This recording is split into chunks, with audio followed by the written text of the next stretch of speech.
Daniel, why do you think Trump has chosen this moment for this announcement?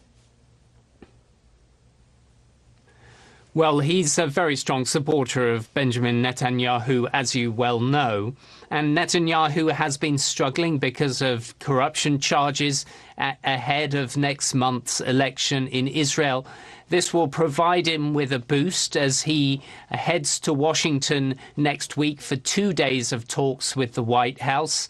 And from Donald Trump's perspective, the win is not quite so immediate, but certainly it's something that many in the right wing of his own party have been pushing for, and it will help him to gain support, particularly from Christian evangelicals who are fervently pro-Israel. So not an immediate gain for him, but certainly in terms of the international community and UN Security Council resolutions that demonstrate or assert that the Golan Heights is not something that Israel can annex. This is another opportunity to demonstrate that Trump will not march to the beat of a multilateral drum.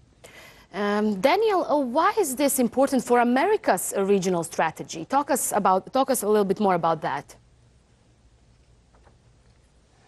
You have to think of this more in terms of the fact that the Americans have essentially now declared the end of Daesh in Syria, and that this move seems to be in order to gain some initiative over concerns that Iranian groups could gain more of a foothold and present a greater threat to Israel moving forward. And so the coalition, the curious coalition that's built up between Israel, America, Saudi Arabia and other Gulf countries who want to counter the influence of Iran, this makes some strategic sense. So they will, I think, be focusing more on groups like Hezbollah and the role that they've played both in Syria and in Lebanon going forward.